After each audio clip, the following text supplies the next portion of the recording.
Jesus à nossa frente, Jesus ao nosso lado, Jesus no nosso coração. Ele é o grande ensinamento, a grande referência. E nos deixou tudo isso e continua nos deixando e vai continuar nos deixando para sempre esses ensinamentos.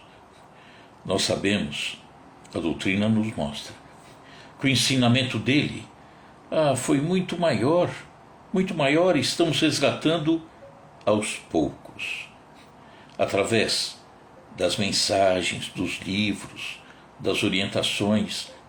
Não é exclusividade da doutrina espírita, não.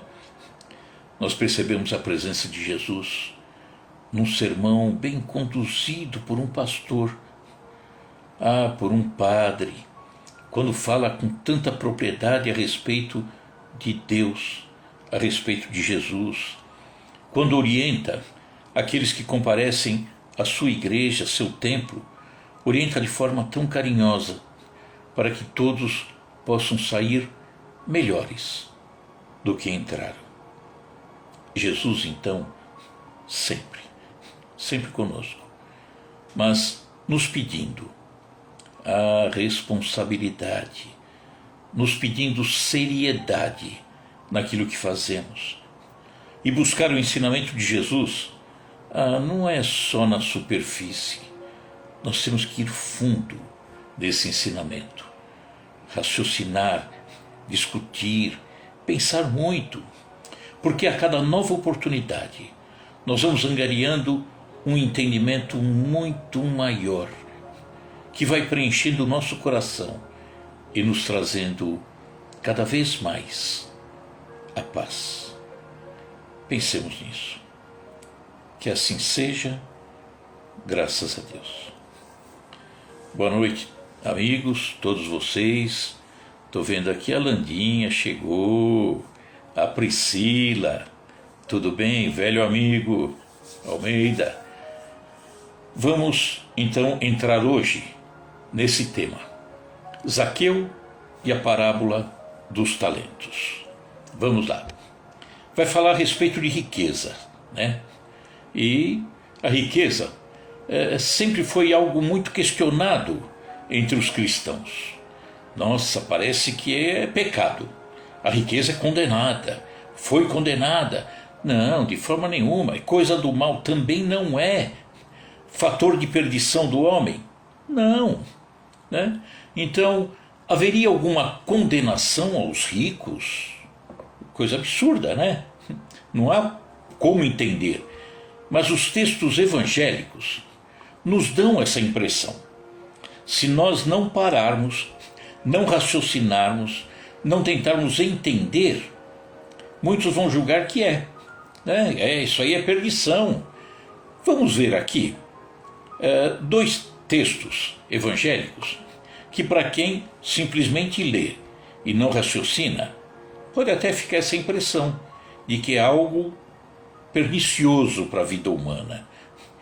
Mateus capítulo 19 diz assim: Jesus respondeu: se você quer ser perfeito, perfeito nas possibilidades nossas, né? Vá, venda os seus bens e dê o dinheiro aos pobres, e você terá um tesouro nos céus. Então tem que vender tudo que tem, dá para os pobres, fica você pobre e arranja agora uma boquinha no céu. Depois, continua o texto, venha e siga-me. Ouvindo isso, o jovem que estava ali presente, que era um rapaz extremamente rico, ao ouvir isso, ficou triste. Por quê? Porque ele tinha muitas riquezas. Então Jesus disse aos discípulos: digo-lhes a verdade. Dificilmente um rico entrará no reino dos céus. E lhes digo ainda: é mais fácil passar um camelo pelo fundo de uma agulha do que um rico entrar no reino dos céus. Se a gente olha direto isso, sem raciocinar, sem querer entender o que Jesus quis dizer, a riqueza é perdição. Então não vale a pena ser rico, né? Outro texto evangélico, Mateus capítulo 6. Ele diz assim: mas ajuntai tesouros no céu, onde nem a traça nem a ferrugem consome, e onde os ladrões não minam nem roubam. Porque onde estiver o vosso tesouro, aí estará também o vosso coração. Então é estranho, né? É complicado. Mas se Deus permite a riqueza na mão dos homens, então a questão a ser analisada é outra. Deus não daria para nós algo que seria para nós uma perdição fatal, né? Então isso aí vai ser rico, esse está perdido. Não, ele não faria isso, né? Jesus não poderia também condenar uma simples economia, nem a economia, ou seja, o grupo dele, os 12 apóstolos, eles tinham uma caixa, uma bolsa em comum. Quem quiser ver isso, por exemplo, busque no Evangelho de João, capítulo 12.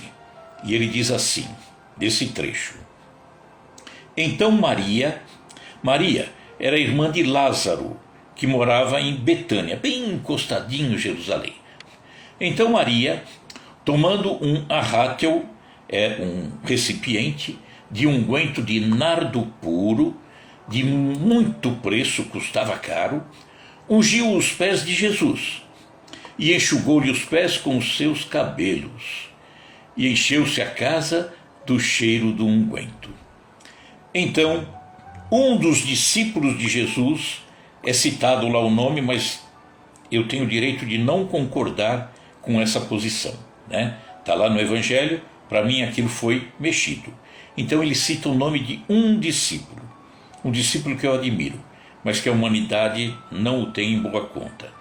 Então esse discípulo disse: por que não se vendeu esse unguento por 300 dinheiros e não se deu aos pobres?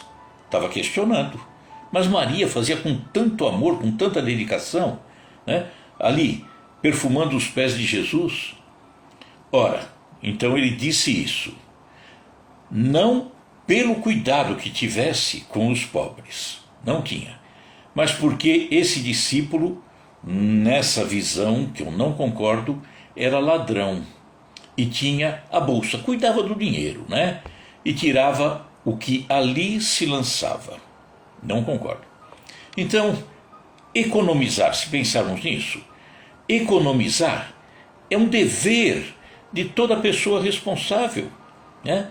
Ter lá o seu dinheirinho reservado para uma emergência, uma doença, não há problema nenhum. Confiamos na providência, mas também fazemos a nossa aqui embaixo, né? Temos que ter realmente esse cuidado. Jesus, então, se reportava à usura, o acúmulo desmedido e desnecessário, onde a pessoa coloca suas esperanças na riqueza, aqui, né? Aqui na terra mesmo, sem lembrar que um dia irá desencarnar, deixando tudo para trás, levando apenas as suas boas obras. Nada mais do que isso. O dinheiro, a gente sabe, tem um poder de sedução. E quem faz dele um ídolo acaba por desprezar as verdadeiras riquezas do céu, porque transformou a riqueza na terra no seu Deus. É o dinheiro, o poder, o status, enfim, tudo isso que é temporário, provisório. Santo Antônio de Pádua, os católicos, né, conhecem bem, ele dizia assim: quem tem usura sempre estará triste.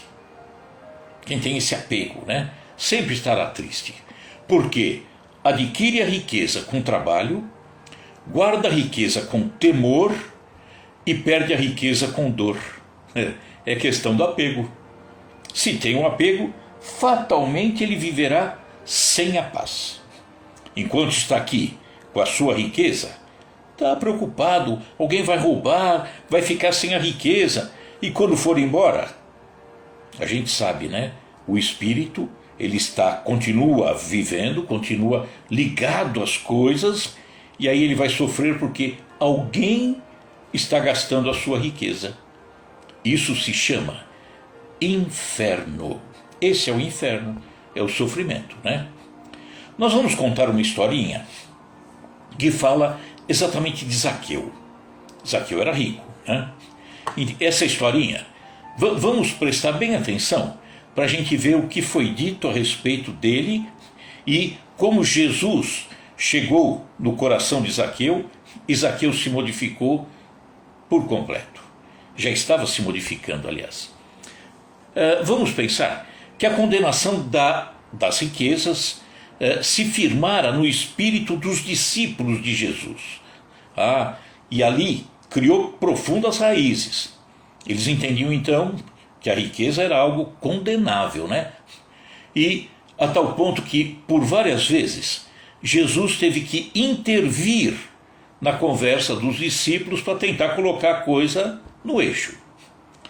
Judas Tadeu, um dos discípulos, parecia querer impor àqueles que assistiam às pregações lá no lago, né, no Mar da Galileia, ele queria colocar à força que era necessário entregar os bens, todos os bens, aos necessitados e ficar pobre, né?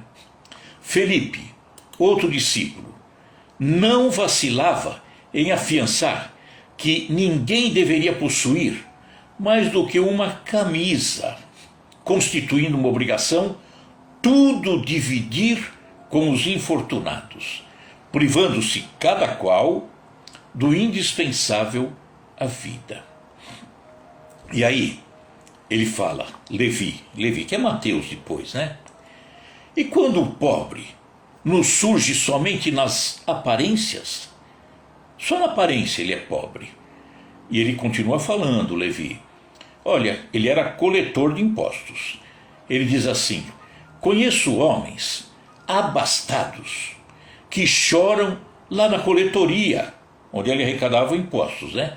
Em Cafarnaum, e se comportam como miseráveis mendigos, miseráveis, apenas com o fim de se eximirem dos impostos.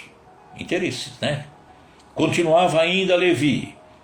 Sei de outros que estendem as mãos à caridade pública e são proprietários de terras dilatadas, mas está pedindo esmola.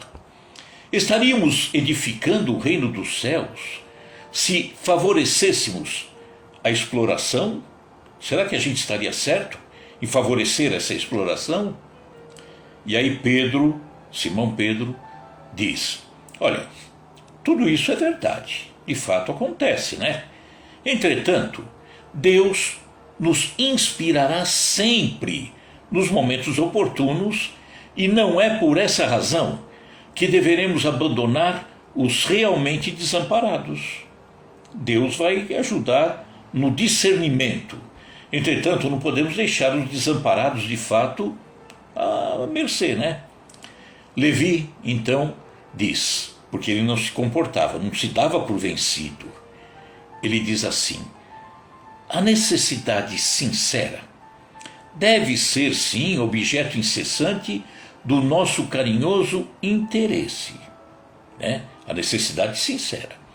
Mas, em se tratando de falsos mendigos, é preciso considerar que a palavra de Deus nos tem vindo através de Jesus, que nunca se cansa de nos aconselhar vigilância. Temos que ficar atento. É imprescindível, então, não viciarmos o sentimento de piedade a ponto de prejudicarmos os nossos irmãos no caminho da vida. Temos que ficar vigilantes, não deixar criarem vícios. Levi, o antigo cobrador de impostos, expunha dessa forma a sua maneira de ver. Mas Felipe, que também endossava essa posição mais dura, agarrando-se, portanto, às letras dos ensinos antigos, replicava com ênfase. Ele dizia assim: continuarei acreditando que é mais fácil a passagem de um camelo pelo buraco da agulha do que um rico entrar no reino dos céus. Jesus, de longe, ficava acompanhando o papo entre eles, né?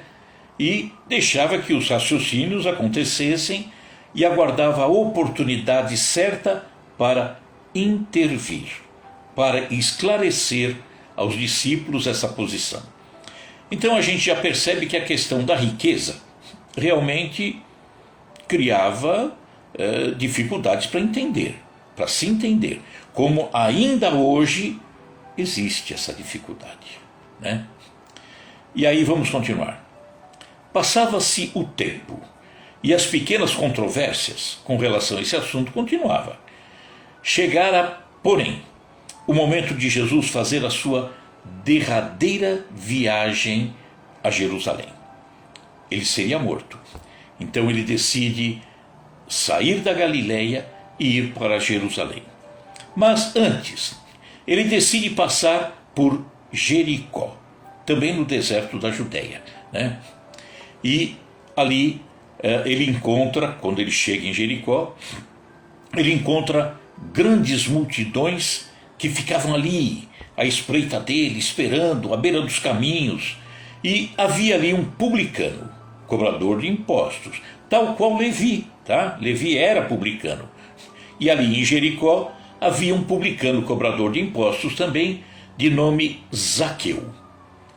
E ele havia conhecido, ouvido falar de Jesus e queria de fato ver o mestre. Ele era um chefe reconhecido ali em Jericó, né? Era um homem rico e enérgico. Zaqueu era, porém, de baixa estatura, né?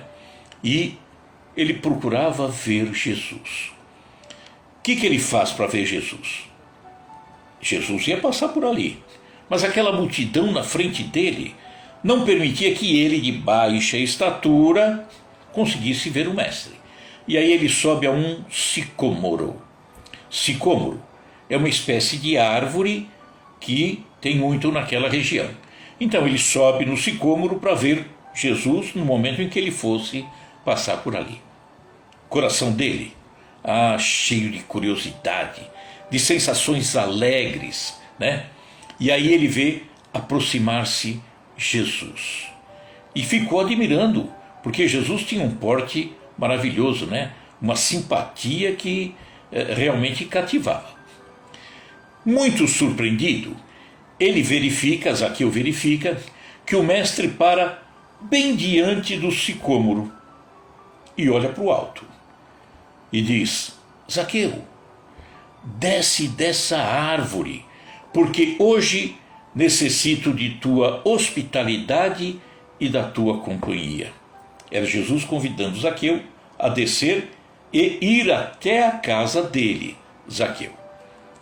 Sem que pudesse entender bem aquilo que estava acontecendo, o seu coração ficou muito feliz, né? E ele desce do sicômoro cheio de alegria. Ele abraça Jesus. E abraça com um prazer espontâneo, né?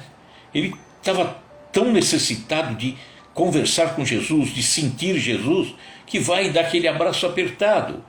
E ordenou a todos providências no sentido de levar esse querido hóspede com ele também até a sua casa, juntamente com os discípulos. Todos foram para a casa de Zaqueu. Na ida, o mestre deu o braço ao publicano, Zaqueu, e ficava escutando aquilo que ele falava, as observações de Zaqueu, mesmo aquelas mais insignificantes. Jesus, com muito carinho, ia ouvindo, muito embora ele ouvisse também, ao redor dele, o escândalo que aquilo estava causando. Jesus, com um publicano? O que é isso, né? E aí começou a ouvir os comentários, do tipo assim: esse aí não se trata de um rico que devia ser condenado? Era Filipe.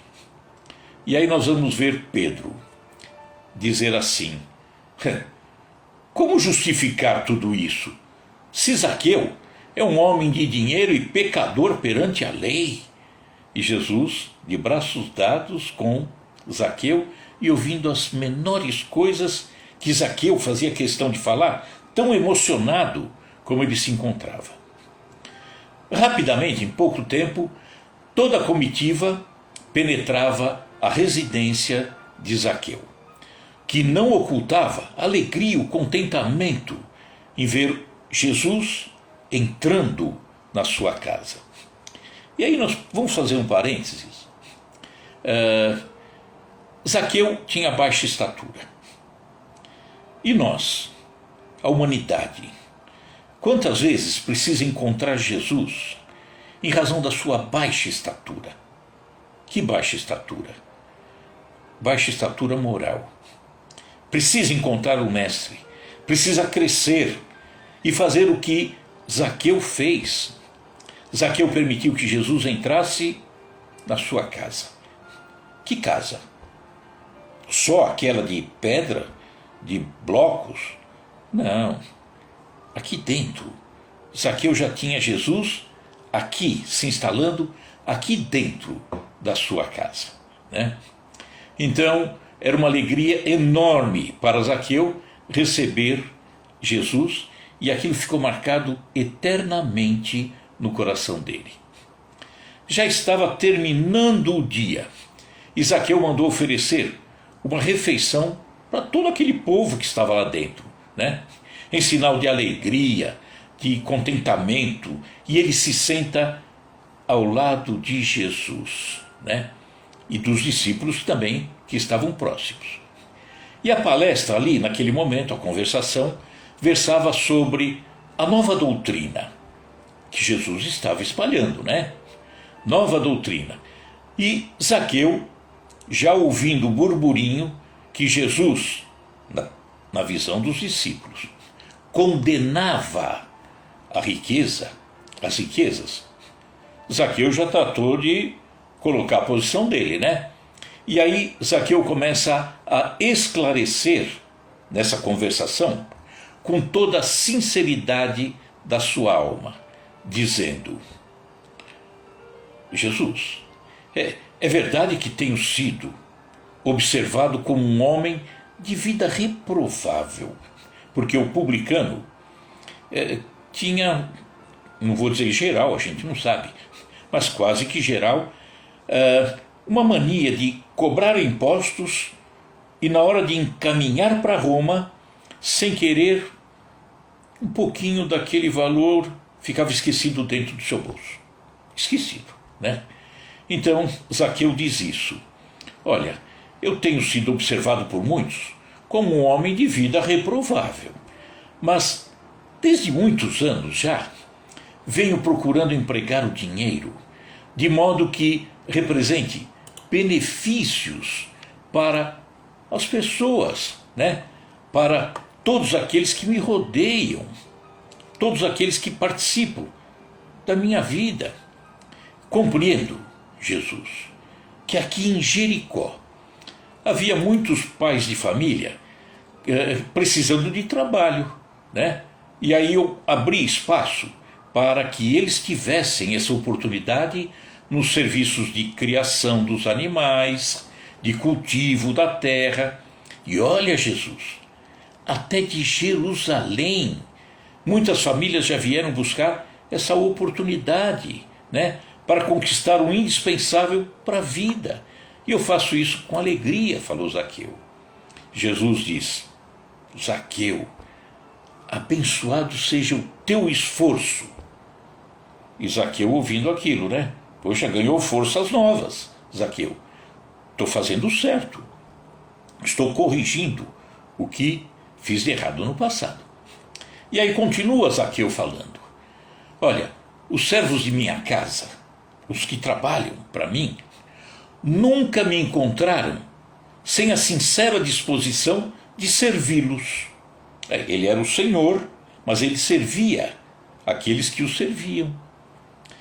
Jesus novamente: olha, Zaqueu, regozijo-me contigo.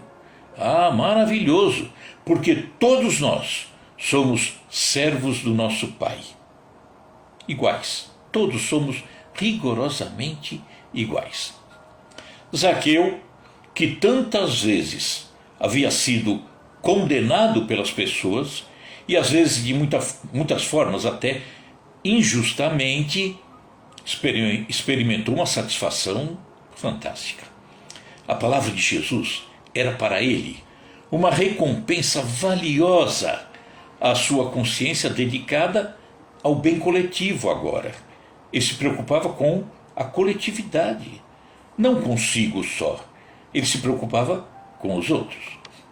E aí, ele, feliz da vida, se levanta e exclama de uma forma muito alegre, muito espontânea: Jesus, Jesus, olha, tão profunda é a minha alegria que repartirei hoje com todos os necessitados a metade dos meus bens. Vou dar metade de tudo que tenho para os necessitados. E se em alguma coisa eu prejudiquei alguém, desviei, seja o que for, eu vou devolver 4 vezes o valor que eu tomei. Jesus abraçou de uma forma tão carinhosa Zaqueu, com um formoso sorriso, e diz: olha, bem-aventurado és tu, que agora contemplas em tua casa a verdadeira salvação. Que casa? Aqui. Porque na casa dele, Zaqueu, morava a mulher, morava os filhos, que não entenderam nada do que Zaqueu estava fazendo. Talvez tenham taxado Zaqueu de maluco, né? Então a salvação havia entrado aqui em Zaqueu, na casa de Zaqueu. Alguns discípulos, principalmente Filipe e Simão, não conseguiam ocultar as suas deduções desagradáveis, as suas conclusões desagradáveis. Mais ou menos presos ali à lei judaica e atentando somente ao sentido literal das lições de Jesus, eles estranhavam aquela afabilidade de Jesus, né? Aprovando os atos de um rico do mundo, confessadamente publicano e pecador. Jesus está acariciando muito Zaqueu, né? Pensavam eles. Como dono da casa, Zaqueu teve que se ausentar desse local. Ele foi chamado a um outro local.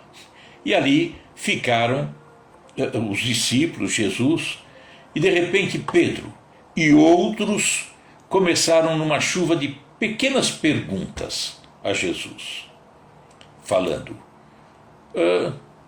mestre, por que tamanha aprovação se ele é um rico mesquinho? O outro falava: as riquezas não eram então condenadas pelo evangelho do reino? Por que não se hospedarem, outro perguntou a Jesus, numa casa humilde, porque a casa de Zaqueu era rica, né? E sim, naquela vivenda suntuosa, em contraposição aos ensinos de humildade que você prega no evangelho? Outro vem e diz: poderia alguém servir a Deus e ao mundo de pecados? Jesus ouviu tudo aquilo. Esperou que as interrogações cessassem. E aí ele começa a falar. Veja a grandeza do que ele fala. Ele diz assim: amigos, acreditais, porventura, que o Evangelho é a mensagem dele, né? Aquilo que ele trazia, a boa nova, que o Evangelho tenha vindo ao mundo para transformar todos os homens em miseráveis mendigos? Será que esse é o objetivo do Evangelho? Todo mundo ficar pobre? E o dinheiro que você, como aquele jovem rico, venda tudo que tem e dê aos pobres? Se ele der a um pobre, ele ficou pobre e o pobre ficou rico. Aí complicou tudo, né? E aí Jesus continua. Olha a grandeza. Qual a esmola maior? A que socorre as necessidades de um dia ou a que adota providências para uma vida inteira? O que Zaqueu estava fazendo? Estava socorrendo a fome de um dia ou adotando providências para socorrer a muitos na vida inteira, dando trabalho, né? Criação dos animais, a colheita da sua plantação? Continuou Jesus: no mundo vivem os que entesouram na terra e os que entesouram no céu. Isso nós sabemos. Aquele que busca tesouro da terra e aquele que busca tesouros do céu. Continua Jesus: os primeiros, aqueles que buscam os tesouros da terra, escondem suas possibilidades no cofre da ambição e do egoísmo. Tudo aquilo que ele poderia fazer em favor de alguém está escondido no cofre da ambição e do egoísmo. E por vezes atiram até moedas douradas ao faminto que passa, na verdade, procurando livrar-se da sua presença. Ele jogou a moeda e foi embora para que não tenha aquele lá perseguindo ele, né? E os segundos, falou Jesus, aqueles que buscam o tesouro do céu, ligam suas existências a vidas numerosas. É aquele que pratica a caridade, né? De todas as formas. Caridade, a gente sempre fala, não é pegar o dinheiro e dar, não é pegar a comida, o alimento e dar. A caridade se faz de muitas formas. Jesus vai falar um pouco adiante isso.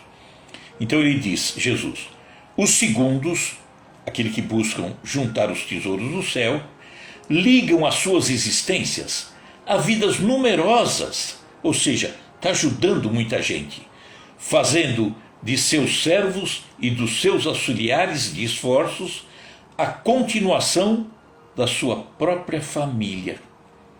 Ele vê todos como uma família. Estes últimos, que buscam o tesouro do céu, sabem empregar o sagrado depósito de Deus e são seus mordomos fiéis à face do mundo. E está juntando tesouro. Está dando, mas está juntando. É tesouro lá de cima.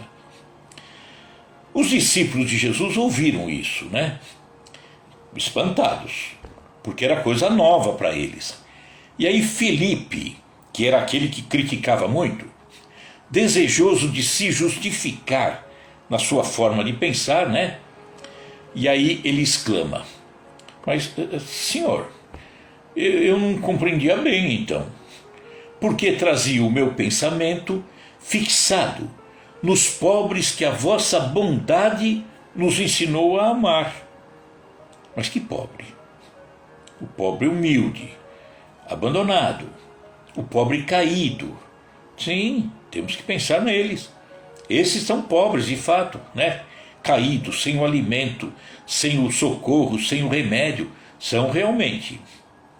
E aí Jesus diz, entretanto, Filipe, é necessário não nos perdermos nas viciações do sentimento.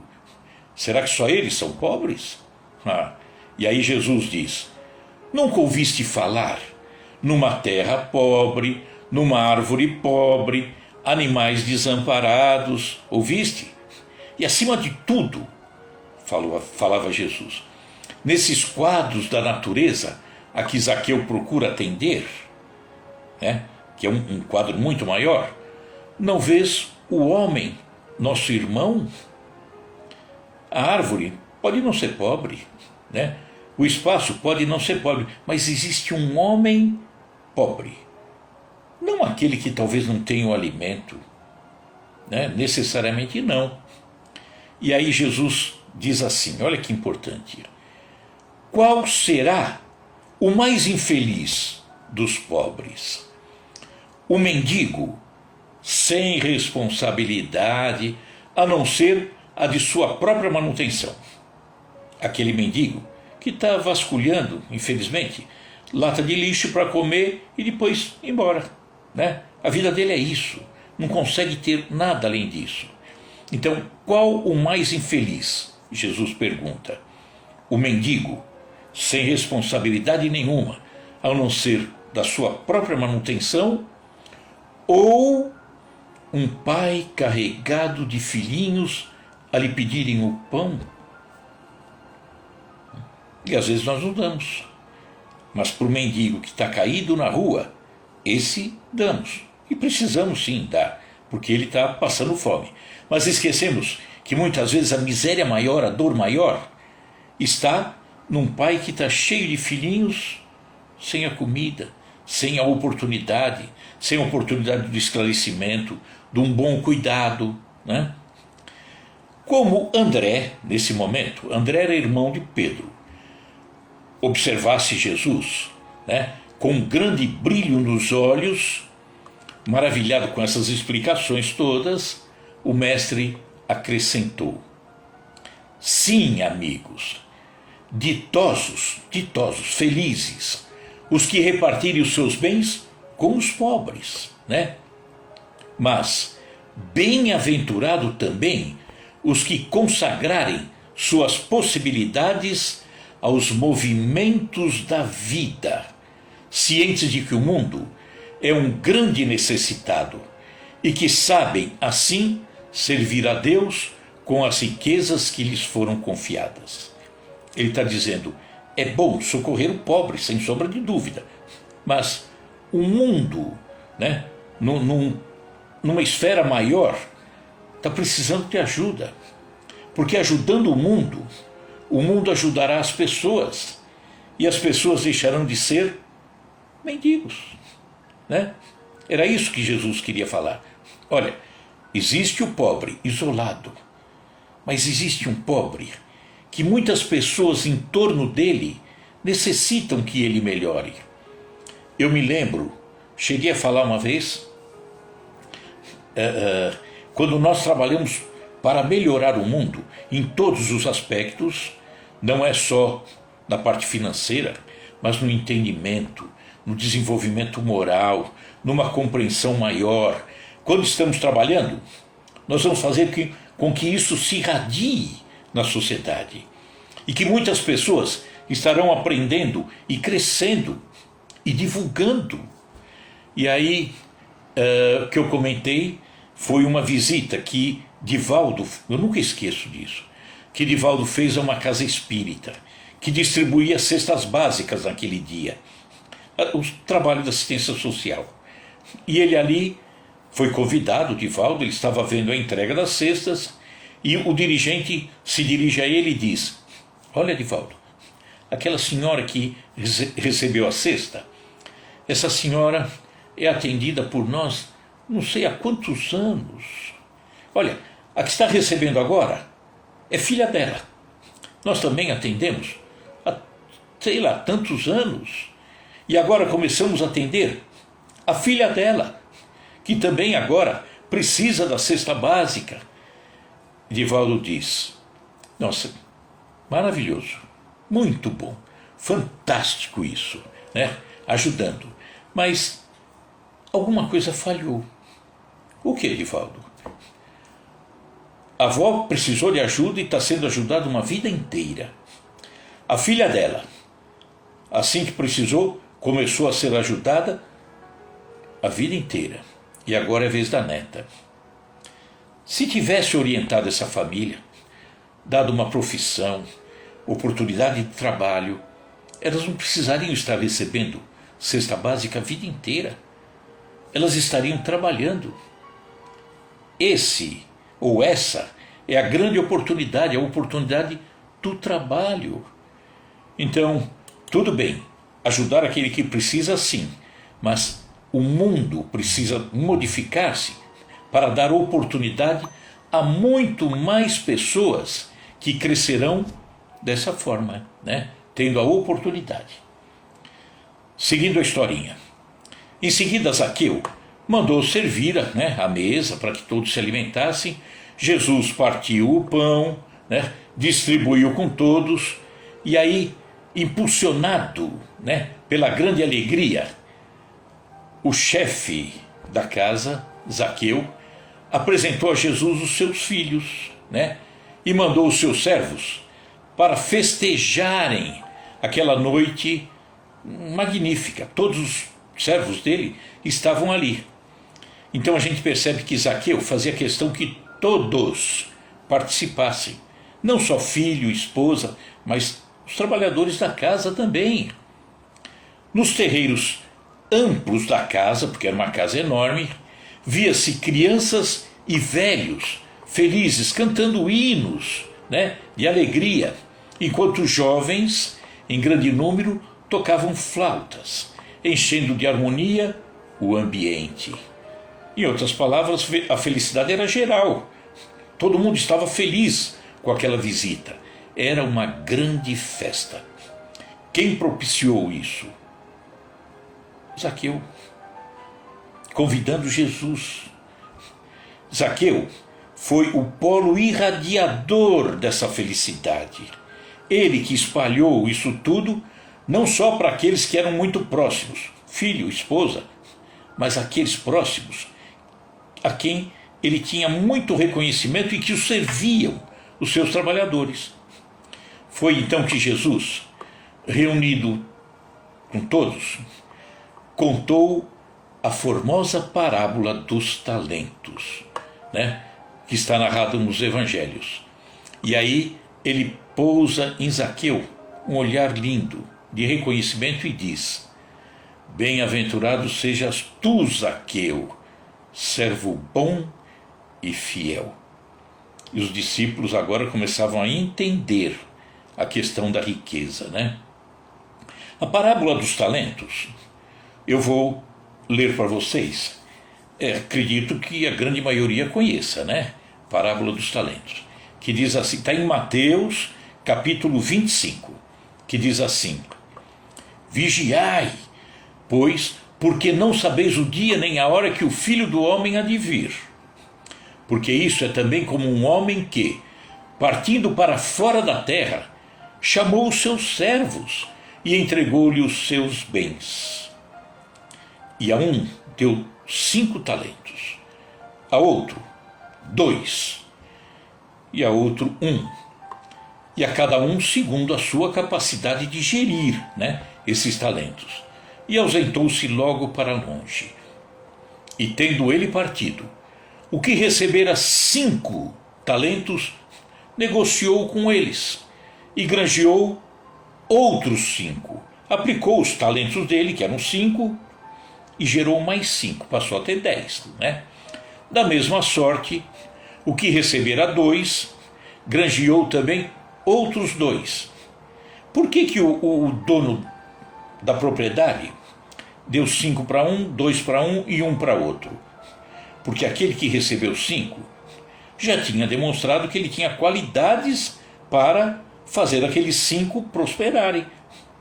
Ele dá, areia de acordo com um caminhãozinho. Não adiantava dar muita areia se o caminhão não consegue transportar. O de 2 talentos, ele tinha capacidade para gerir 2. E fez de fato de uma maneira exemplar, porque ele consegue gerar mais 2. Não deixou os talentos parados. Mas o que recebera 1 cavou a terra e escondeu esse talento que era do Senhor. Muito tempo depois, veio o senhor daqueles servos, voltou e fez contas com eles. Então, aproximou-se o que recebera 5 talentos e trouxe-lhe os outros 5, dizendo: Senhor, entregaste-me 5 talentos. Eis aqui outros 5 talentos que granjeei com eles. E aí o Senhor diz para ele: bem está, servo bom e fiel. Sobre o pouco foste fiel, sobre muito vou te colocar. Entra no gozo do teu Senhor. E chegando também o que tinha recebido 2 talentos, disse: Senhor, entregaste-me 2 talentos. Eis que com eles granjeei outros 2 talentos. Disse-lhe o Senhor: bem está, bom e fiel servo. Sobre o pouco foste fiel, sobre muito vou te colocar. Entra no gozo do seu Senhor. Mas chegando também o que recebera apenas 1 talento, disse: Senhor, eu conheço você. sei que você é um homem duro, que ceifas onde não semeaste, e que ajuntas onde não espalhaste. E atemorizado, então, escondi na terra o teu talento. Aqui tens, é teu. E devolveu apenas um talento. Respondendo, porém, o seu senhor disse-lhe: mau e negligente servo, sabias que ceifo onde não semeei, e que ajunto onde não espalhei? Devias então ter dado o meu dinheiro aos banqueiros, e quando eu viesse, receberia o meu com juros. Tirai-lhe, pois, o talento, esse um, tira dele, e dá àquele que tem 10 talentos, aquele que recebeu 5 e gerou mais 5. Porque a qualquer que tiver, será dado, e terá em abundância. Mas o que não tiver, até aquilo que julga ter, será tirado. Lançai, pois, esse servo inútil nas trevas exteriores, porque ali haverá pranto e ranger de dentes. Lógico que é tudo figurado, né? Tudo isso. Talento era, na época, uma medida de peso. Lá, há 2000 anos e até antes.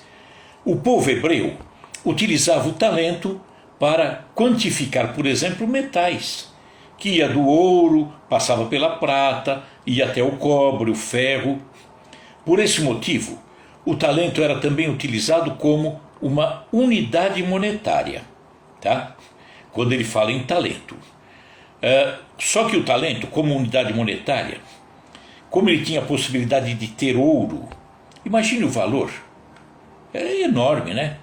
Existe uma outra parábola, só aproveitando o gancho, é a parábola do credor incompassivo.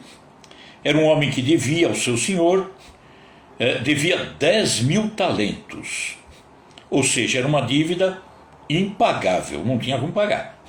E aí o senhor perdoou a dívida dele, mas ele não perdoou a de um abaixo dele que devia para ele.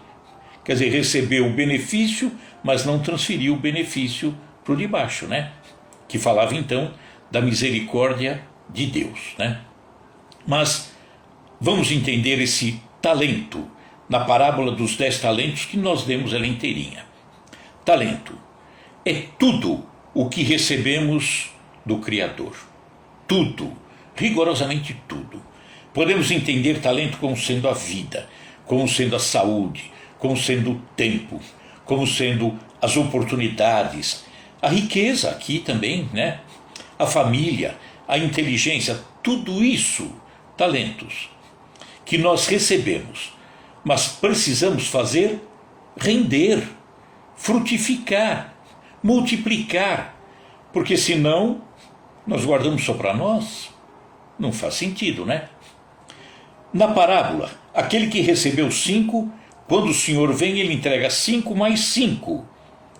Quando falamos de Deus, estamos transferindo essa parábola para as coisas da alma.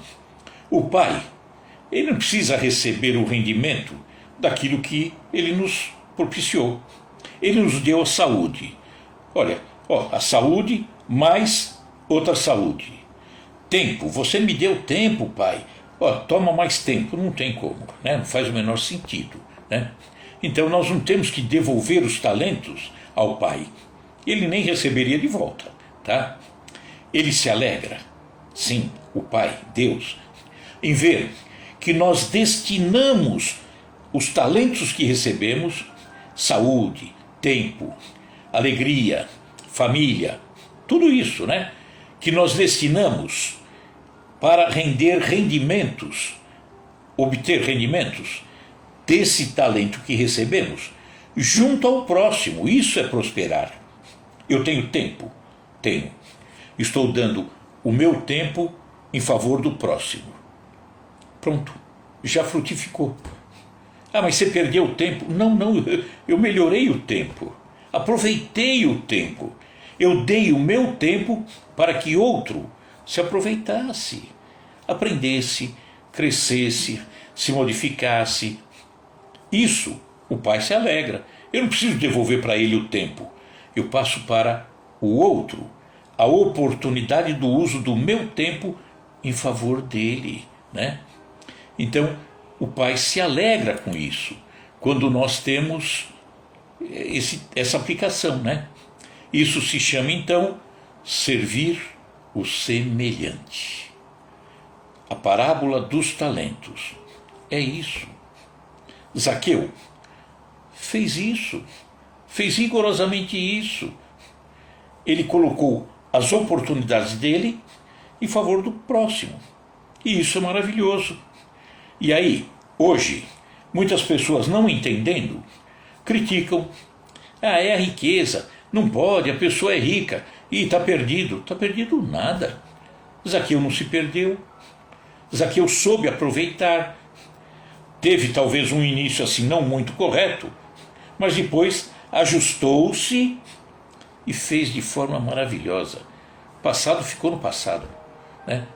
O equívoco que ele cometeu antes, ele fez certo dali para frente. Ah, ele é pecador. Não é não. Pelo contrário, né? Mostrou virtudes, ajudou as pessoas, colocou os talentos que recebeu do alto à disposição dos irmãos.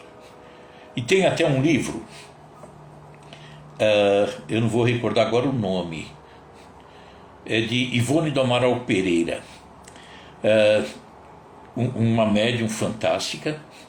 Ela psicografou, eu não vou recordar o nome agora,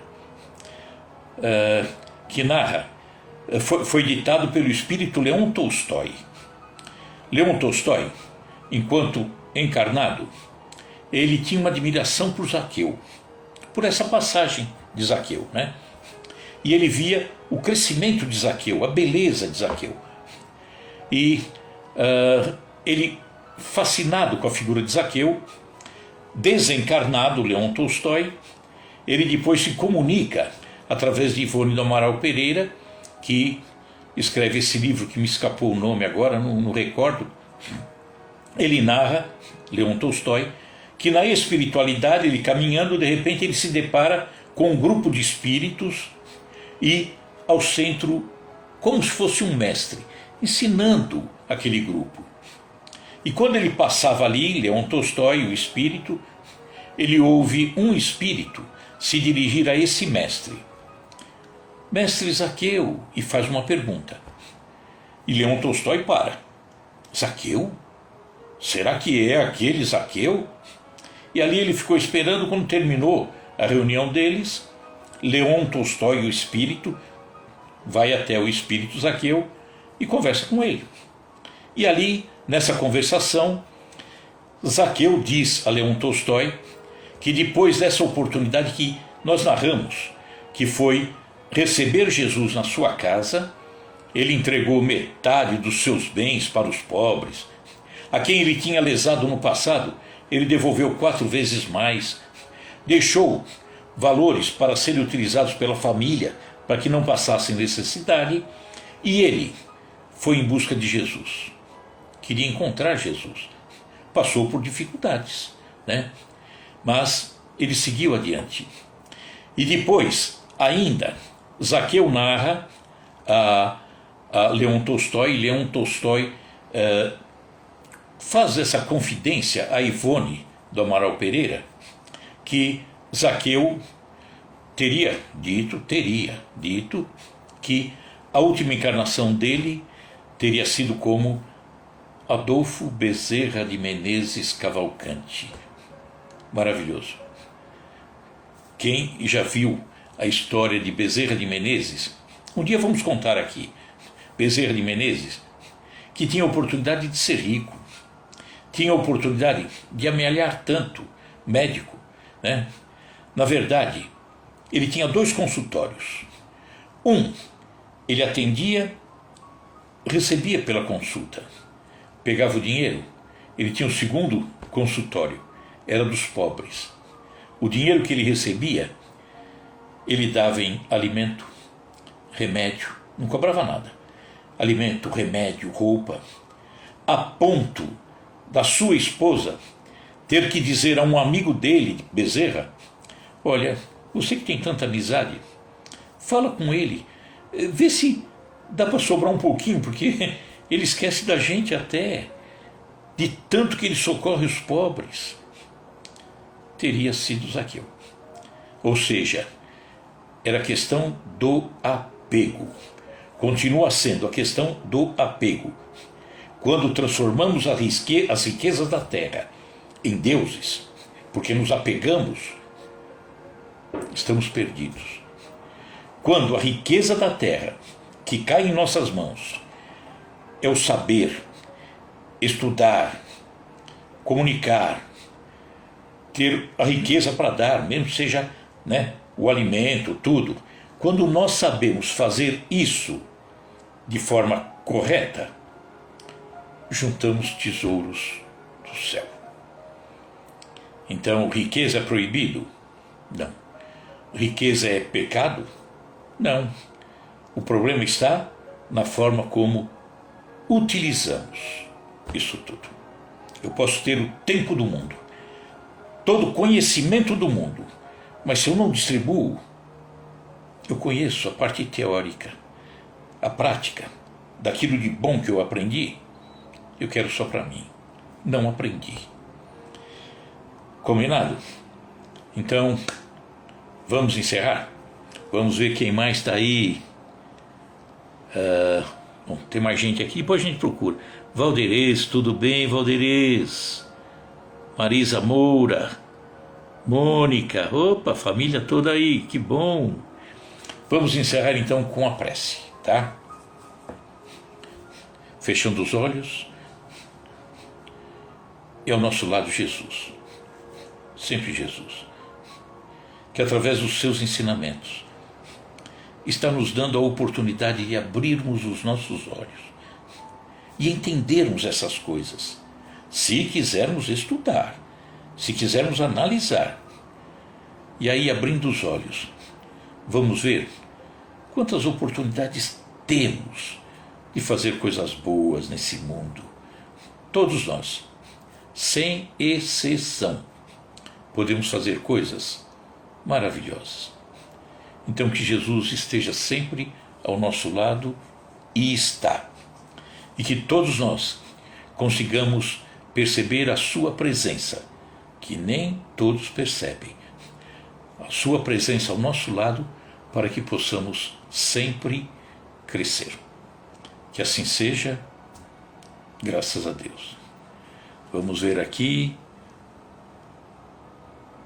Quem mais está aqui? Valderez, tudo bem?